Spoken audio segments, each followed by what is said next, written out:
Saya mendapatkan informasi A1 bahwa bunker penyimpanan. Ciri-ciri pembenci Bapak Insinyur Joko Widodo.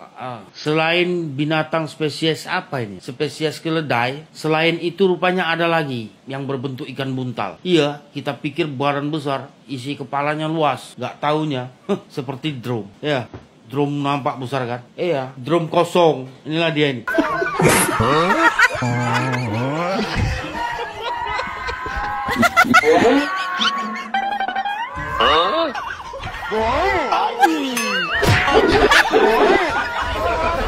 Qué difícil para pusiste.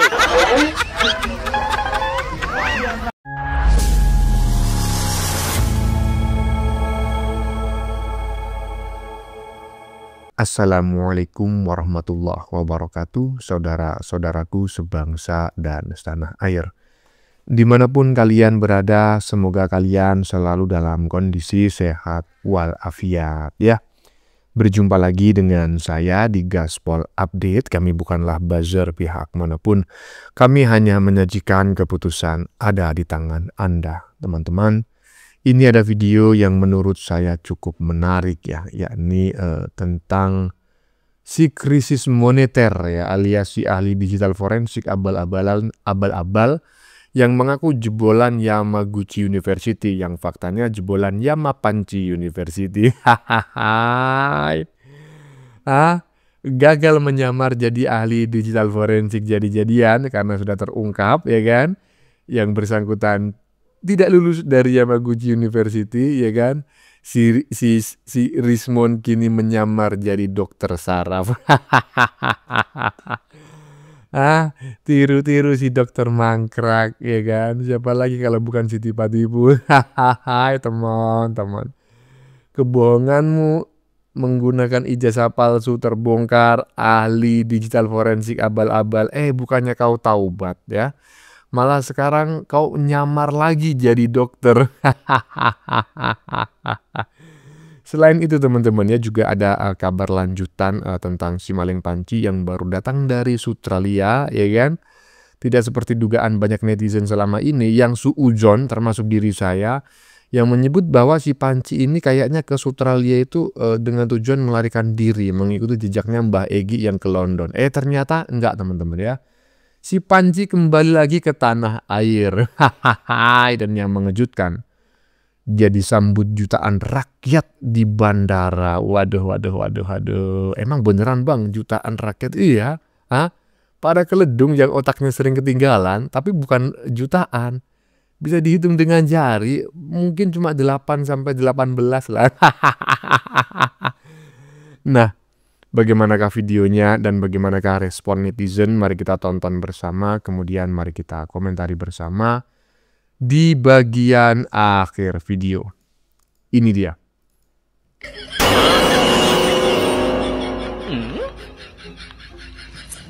Ayo, di mana?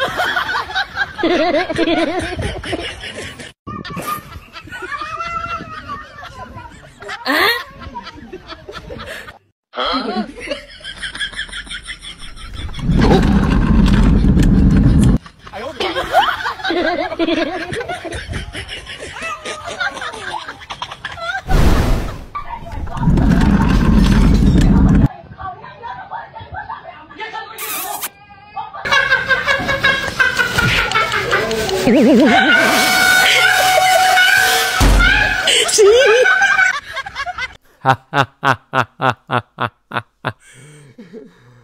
Astagfirullahaladzim, itu sejak kapan rambutnya si Temon macam sapu kayak gitu?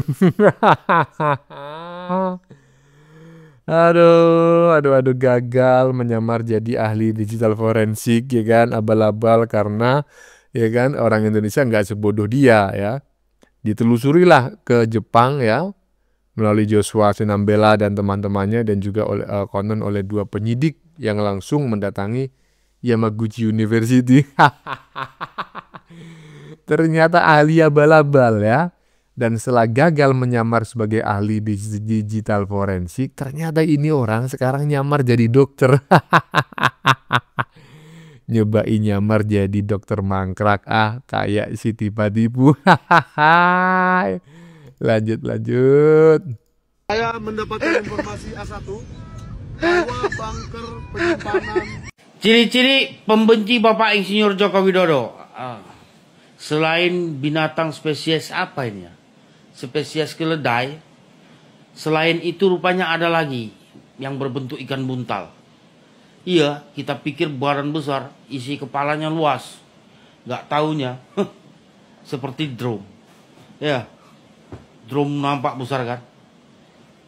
Iya, drum kosong. Inilah dia ini, ikan buntal. Isi kepalanya tai semua. Ya, kau tonton video ini.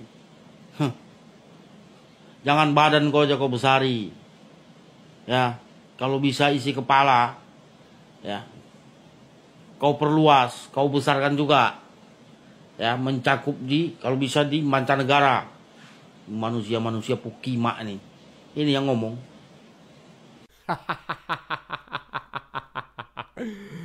Ya, saya baru tahu teman-teman ya, ternyata pembenci Pak Jokowi itu tidak hanya berasal dari golongan manusia, tapi juga berasal dari golongan hewan sejenis dugong.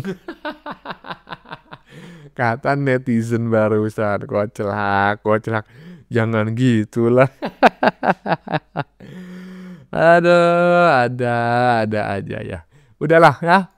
Jangan suka membahas orang-orang yang gak jelas begini nih, ketawa terus bikin perut kaku ya. Coba kita melanjutkan aja kabar mengenai si maling panci yang beberapa waktu lalu terbang ke Australia dan kemarin tanggal 4 kalau tidak salah ya. Itu telah kembali ke tanah air dan katanya itu disambut ya oleh ribuan jamaah. Woi, ribuan jamaah dari golongan jin. Coba kita lihat bareng-bareng habis ini ya. Ini dia. Mana mencari bukti kalau Mas Gibran itu pakai jasa palsu sampai ke luar negeri. Pak Roy Suryo sampai ke luar negeri loh. Dan pendukungnya itu berharap kalau Pak Roy Suryo itu menemukan bukti yang kuat. Bahkan tuduh Pak Jokowi pakai jasa palsu, cari buktinya itu di UGM, di Solo. Mondar-mandir ke polisi, mondar-mandir ke Solo, mondar-mandir ke KPU, ke UGM. Mondar-mandir gitu terus cari bukti terhadap Pak Jokowi. Tapi sampai sekarang belum menemukan bukti satupun. Dan sekarang Pak Roy Suryo cari bukti terhadap wakil presiden Indonesia tidak punya ijazah sampai ke Australia, sampai ke kampusnya itu. Dia itu menemukan apa di sana? Emang dia itu siapa? Tidak mungkin diterima sama orang kampus tersebut. Tidak mungkin. Emang dia itu siapa? Dia itu presiden, bukan. Dia itu masyarakat biasa. Dia itu miliarder, bukan.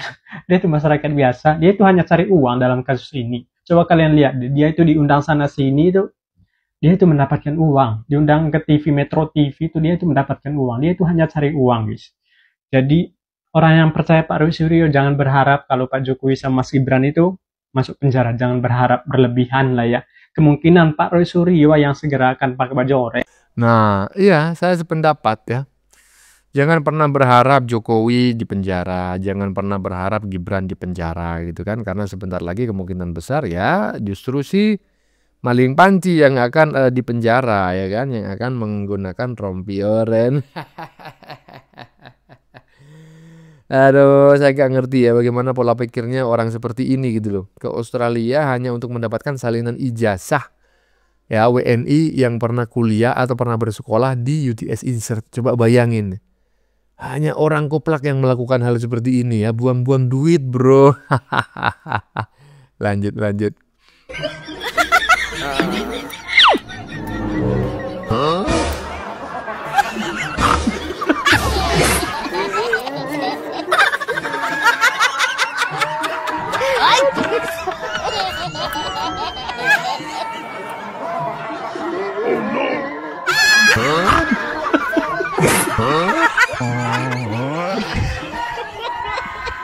Qué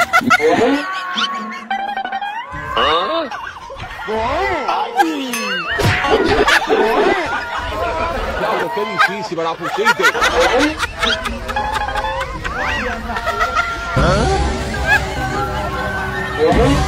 Yo no aguanto. Yo no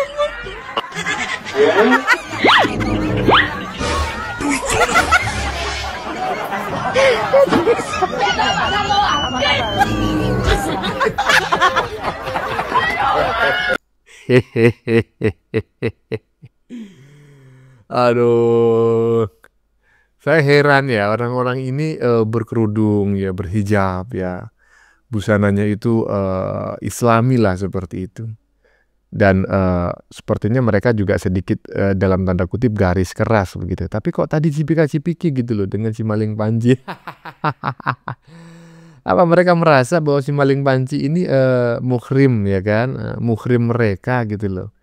Padahal kan si maling panci ini bukan keluarga. Nah, muhrim itu kan keluarga ya, dan juga sejenis gitu loh. Nah, tadi yang cipika-cipiki kan perempuan. Nah, apa mungkin si maling panci ini dianggap bagian dari kaum perempuan?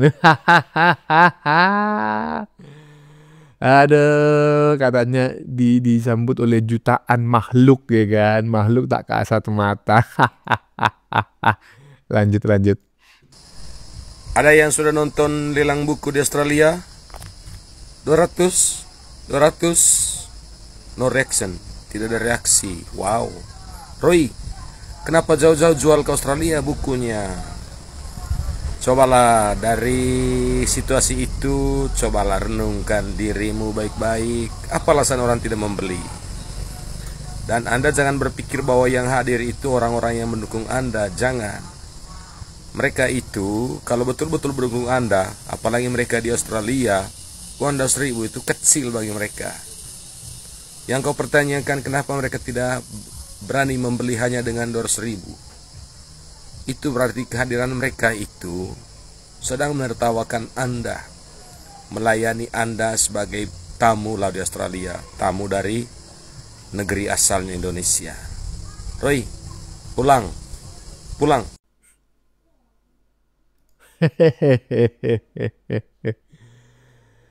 Ya, sebelumnya saya sampaikan Bang ya, si Panci katanya sudah sampai ke tanah air ya. Dia sudah balik lagi ke Indonesia, dan tadi juga sudah kita lihat bareng-bareng videonya, disambut oleh ya yang kelihatan cuma beberapa biji orang aja ya, tapi yang nggak kelihatan konon sampai 100.000 makhluk gitu, tak kasat mata. Nah, terkait bukunya si Panci yang tidak laku gitu kan, ya jangan begitulah. Jangan menganggap bahwa para WNI di Australia yang menyambut si Panci ini semacam menertawakan si Panci. Enggak, si Panci enggak ditertawakan. Cuma kalau disuruh membeli bukunya, oh enggak, enak aja, masa sampah seharga 200.000. Lanjut. Satu, yang pertama yang diundang wawancara itu semua kan lulusan dari sekolah bahasa. Jadi kan beda banget dengan program pathway, foundation, diploma, itu beda. Tapi kata-kata pertanyaan yang diungkapkan, jadi apakah bisa dari research ini diterima di universitas lain bahkan di luar Australia? Mereka semua jawab nggak bisa gitu. Nah, padahal waktu bertanya bilangnya apakah bisa program matrikulasi ini? Padahal ini bukan matrikulasi, ini sekolah bahasa gitu. Jadi untuk penerimaan kampus ada 2 persyaratan, syarat akademis, syarat bahasa. Dua-duanya harus dipenuhi. Jadi yang diundang ini hanya yang untuk memenuhi syarat bahasa. Jadi informasinya nggak utuh gitu. Tapi pertanyaannya dibuat kayak kabur kan, antara matrikulasi dengan bahasa. Nah, terus orang-orang yang diundang itu misalnya salah satunya kan yang ditanya, sebetulnya di UTS ngambil program apa? Keperawatan. Oh iya, pantas. Karena nursing keperawatan jurusan itu syarat bahasanya tinggi banget. Karena kan kita di rumah sakit, bahaya dong kalau dokter bilang suntik nih berapa mil, kalau salah dengernya bisa mati nih pasien gitu kan. Jadi wajar persyaratan bahasa untuk keperawatan jauh lebih tinggi daripada jurusan lain. Misalnya bisnis minta 6,5 IELTS-nya, tapi kalau nursing bisa 7, ada yang minta 7,5, lebih tinggi. Nah, jadi orang dari Indonesia, perawat kita mungkin dari SMK atau diploma, itu seringkali kemampuan bahasanya nggak nyampe tuh 7, susah banget. Kan bahasa akademis juga ya. Nah, jadinya mereka berangkat ke sana untuk sekolah bahasa, menggantikan syarat IELTS. Nah, tapi kalau syarat akademis kan beda lagi. Mereka mungkin udah diploma perawat kali di sini.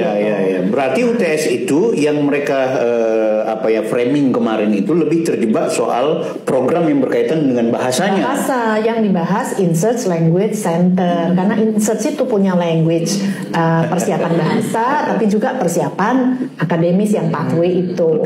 Nah, kalau soal insert-nya gimana, Bu? Coba boleh detailkan lagi. Kan kemarin kita banyak informasi menyesatkan soal insert itu. Iya, sebetulnya kan sudah saya clear kan. Insert ini pathway dan memang kan ganti nama. Jadi mereka datang ke sana kan nggak bisa tuh nge-shoot karena namanya bakal udah ganti kan. Misalnya UTS College gitu. Mau menjumpai. Iya, bukan berarti tuh nggak ada yang namanya insert UTS lo ya, ada kan dulu. Ya, fotonya sudah saya kasih lihat kan di Bang Bill, memang insert UTS namanya. Sekarang sudah nggak ada, sudah ganti nama. Cuman namanya aja kan ganti, berubah nama wajar banget, biasa aja. Nah, itu yang kemudian dijadikan oleh Roy Suryo temuan bahwa Mas Gibran tidak pernah bersekolah di sana. Mereka nggak akan bisa menemukan itu karena di Australia ada Privacy Act. Jadi nggak bisa kita minta datanya orang lain. Jadi misalnya saya datang ke sana, saya ke Insert gitu. Saya mau tahu dong, Mas Agri dulu kuliah di sini nggak? Tahun berapa? Dapat nilainya berapa? Nggak bisa itu ya? Jangankan orang lain. Jadi orang Indonesia ini banyak juga diketawain. Misalnya waktu kuliah ke Australia, terus dia minta rapotnya dia sendiri, tapi minta dia bilang my mom wants to see. Jadi mama saya nih mau minta rapotnya, bisa nggak dikirim ke mama saya dari kampus.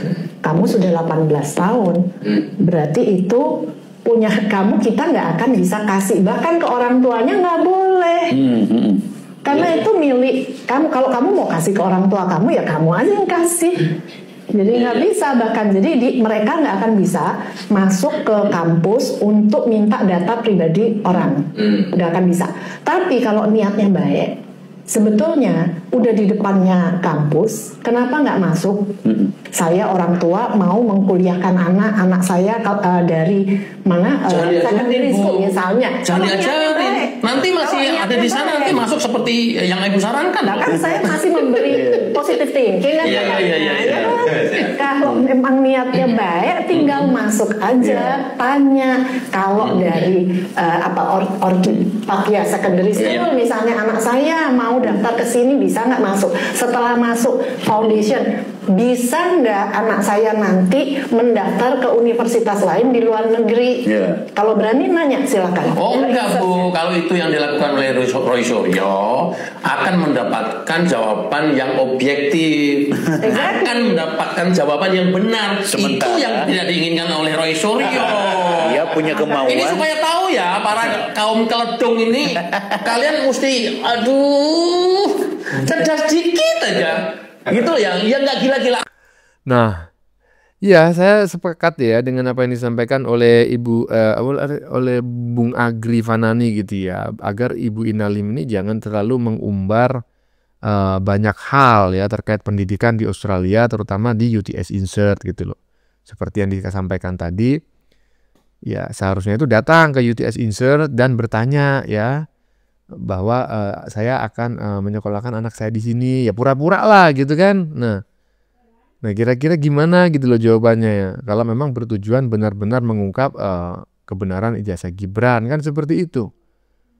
Tapi kalau itu diungkap, nanti saya khawatir gitu loh, si Panji ini akan mengikuti apa yang disampaikan oleh Bu Ina Lim gitu. Tetapi menurut Bung Agri nggak mungkin lah, karena memang sengaja si Panji ini sengaja dirinya selalu dalam kondisi salah gitu. Dia nggak mau benar gitu loh, karena kalau benar nanti informasi yang sebenarnya akan diketahui oleh masyarakat. Lanjut. Dia hancur karena kemungkinan masuk penjaranya itu besar. Pak Jokowi kehormatannya itu besar. Yakin dengan tindakan yang merendahkan Pak Jokowi, menghina Pak Jokowi itu tidak membuat Pak Jokowi drop? Tidak akan. Itu orang sangat baik, orang sangat kuat. Kalau sakit yang dia derita itu kan nggak ada hubungan dengan ini. Nggak ada. Jadi beliau itu bisa mengendalikan diri. Jadi kapan dia harus diam, kapan dia harus bicara. Dengan diam saja sudah keluar mereka itu biarkan. Jadi itu politik pembiaran itu. Terakhir Pak, ya. Kenapa sampai dengan usia sekarang masih memberikan dukungan kepada Pak Jokowi yang notabene-nya bukan lagi presiden? Saya ini ibarat di militer. The old soldier never die. Kalau saya adalah the Jokowi volunteers never die. Itu dasarnya sampai mati. Ku hanya manusia yang punya salah dan dosa.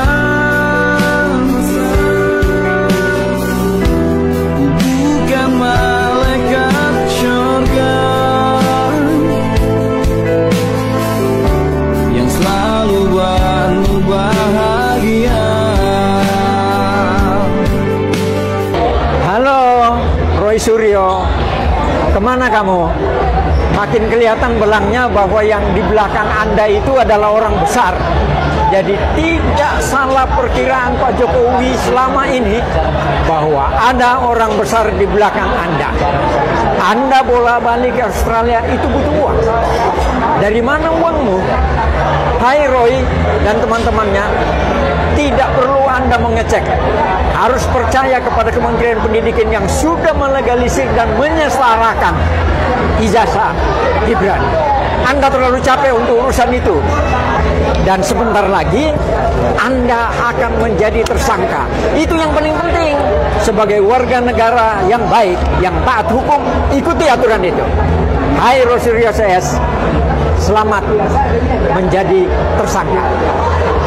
Terakhir Pak, ya. Kenapa sampai dengan saat ini masih memberikan dukungan kepada Pak Jokowi? Ya, Jokowi orang baik. Tapi kan dia udah bukan presiden lagi Pak. Ya betul. Orang baik itu berjabatan atau tidak berjabatan tetap harus dikenal sebagai orang baik. Orang yang berbuat baik tetap harus dikenal. Siapapun. Jokowi orang baik. Orang mengatakan tidak baik bukan menjadi approval ratingnya turun, tetapi justru naik.